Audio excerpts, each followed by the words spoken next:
भक्त मातृपितृ समस्त को मोर प्रणाम। आजिर भिडियोटी मुई देखाबाके जाऊे भक्ति प्रवचन।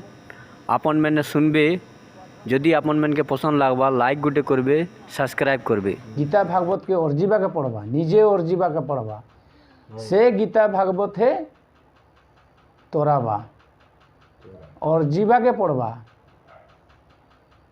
आज गीता भागवत शास्त्र लिखी दी कर चली गली,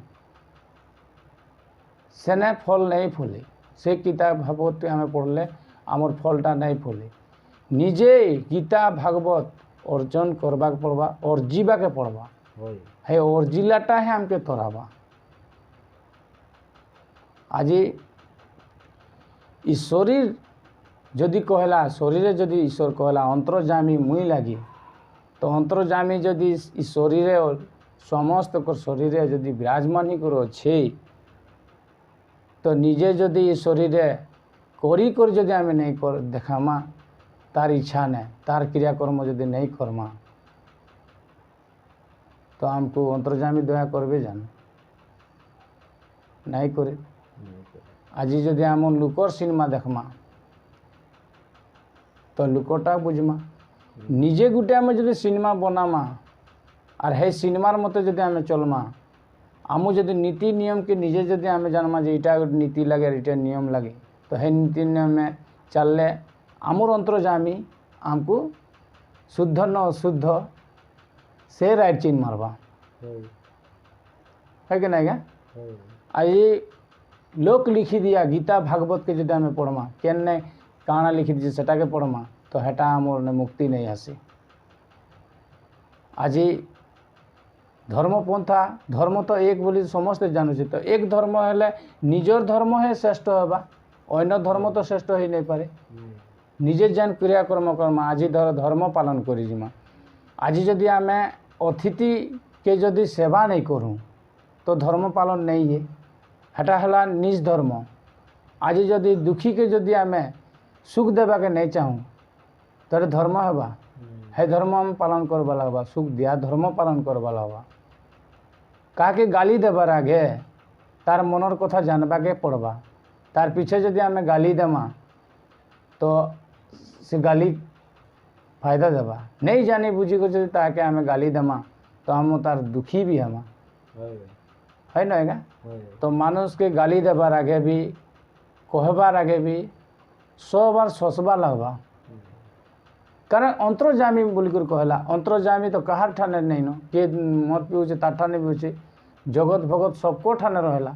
तो आपन बा आमु क्या हिसाब से गाली देमा, ताकू गाली देवार अधिकार पाएमा है क्या। तो आम निजर धर्म हटा में लगे जे आमु सब बुझवा लगवा जे अंतर्जामी सबू ठाने अच्छी। जे जनता हिसाब ताके बुझीचे, जे जनता हिसाब करी जाऊँची ताके हेंता हिसाब शिक्षा दौची। से अंतर्जामी लगे सबू जानूची, तो अधिकार दीचे जे अंतर्जामी मुई तुम शरीर अच्छे आर करी मुई करोचे। तुमको 100 हाथ भड़ी दीचे, तुम हाथ भड़ी के तुम्हें निजे ब्रेक लगो, ब्रेक तुम्हें लगो, ड्राइवर मुई लगे बोली अंतर्जामी को ही अच्छी। तो आमर गाड़ी के आम रखबार आमर शक्ति तो नहीं न, किंतु आमर जेन बुटे आचार विचार बुद्धि विवेक ज्ञान के जदि आम धर्मा, तो ई रथ कि आम सीधा रास्ता के नहीं पारमा, धर्म पालन करी पारमा। धर्मर जेन गुण नीति नियम है, नीति नियम के आम अपने पारमा, हटा लगे धर्म। आज गीता भागवत जिते भी शास्त्र अच्छे, सेने अनेक अनेक मार्ग देखाई। तो अनेक अनेक शास्त्र के जब आम पढ़ी जीमा, अनेक अनेक ज्ञान जदि नेमा, तो विफले जीवा। हम सबू शास्त्र के काटी करी निजर शास्त्र उलावा लगवा। निजर शास्त्र कहाँ बोलूची, गीता भागवत भी तो देखे दीचे, परम भागवत करुथिबो अभ्यास। शरीर जदि गोटे भागवत लगे, तो ये भागवत जदि भागवत हिसाब से नहीं चलबा, तार नीति जदि नहीं पालन करबा, तो ये भागवत तो व्यर्थ हवा। সেখানে কোটি কোটি ভাগবত বনা হয়েছে, কোটি কোটি ভাগবतर কোটি কোটি নিয়ম। তো কোটি কোটি নিয়ম के तो आम पालन करी गले नहीं है। आमर जेन भागवत जेनटा कहूची करबा कर्तव्य से कर्तव्य को पालन कले आमर धर्म पालन हवा। तेतिया आमर अंतर्जामी आमको ई शरीर के फिगी पारे, ई शरीर के भाल भी करी पारे, ई शरीर के ब्याह भी करी पारे, केन्ने ठेली दी पारे, केन्ने बेमारी कर मरी पारे, केन्ने शुद्ध होई कर मरी पारे। तार इच्छा ने से मृत्युटा हवा, मृत्युटा तार इच्छा ने हवा। तेतिया से अंतर्जामी लगे तार ने जीत करी नहीं पारूँ जे आज मुई ईश्वर क्रियाकर्म करुचे मोर ई हिसाब से मृत्यु हेबा बा मोर एंता अच्छे ई सब गुना कर नहीं। आज मुई ईश्वर के मुई जितकी जपनी तार पीछे भी मुके ईश्वर आज ई दंड देला बोली कर कही नहीं पारे। कारण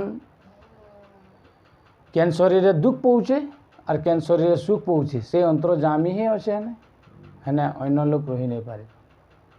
जिस मंदिर मैंने बनाया है इस मंदिर में मैं ही रहता हूँ। इस शरीर अंतर्जामी बने छे, पूर्ण ब्रह्म बने छे। है अंतर्जामी पूर्ण ब्रह्म इस शरीर बसी करी ई रडटा के चलाऊँची। आज मुई बोली कर कहबा के शक्ति गुटे आम समस्त के दीछे। भक्त पिता माता भाई बंधु मुई बोली शब्द गुटे समस्त के दीछे जे मुई बोलबो बोली करी दीचे नुआगा। इटा मोटा बोली कर कहबा के अधिकार दीचे, इटा तोटा बोली कर कहबा के अधिकार दीचे नुआगा। तो मुई बोली कर जदिया कहबा के हमको अधिकार गुटे दीचे तो सेटा के लय करबा के पड़बा। मुई जेनटा बोलसु से मुई के लय करबा के पड़बा और मुई के चिंता करबा के पड़बा जे मुई ने अहंकार करी नहीं पारेगा। एता मुई जेनटा बोलसु मुई ने खाली अहंकारटा नहीं है, अहंकारटा कले सही नहीं पारेगा। कोई चे गाली मुई सहमी और गर्भ कले मुई गर्भ के चूना करमी बोली छे। कोई चे जे गाली जो सहबा गर्भ के नहीं सही। पूर्व दिगे माड़ी बसी महारामचंडी पूर्व दिग है आज्ञा आमर नाक आमर जेनटा सीधा हेटा हूँ पूर्व एने चार दिशा संसार काना ये चारि जुगटा लगे किंतु आज आम जेन दिगे बसीचु हेटा आमर पूर्व हेबा और जेनटा आमर पिछुआड़े हेटा पश्चिम लगे हेटा पश्चिम लगे। तो से भागवत काଣା कहूची शरीर रूपी भागवत काଣା कहूची सेटा के जदि आम ध्यान करमा मुई शब्द के जदि ध्यान करमा तो मुई किए लगे जे ईश्वर देखे हवा। ईश्वर जगते देखबे मुई तो देखबार शक्ति नहीं है किंतु जगत के से शरीर भागवत देखावा। किंतु जे मुई बोली कर जदि अहंकार करी करी नीति क्रिया कर्म करबा ईश्वर धूप जलावा से तोरी नहीं पारेगा। कारण मुई शब्दटा है ई शरीर एतिया देख आम बठीचु नहीं गाएगा समस्ते बठीचु एतिया जदि आम ई परम साहस चली गले आमके तो मोला बोलबी तो मुई कोई आएगा।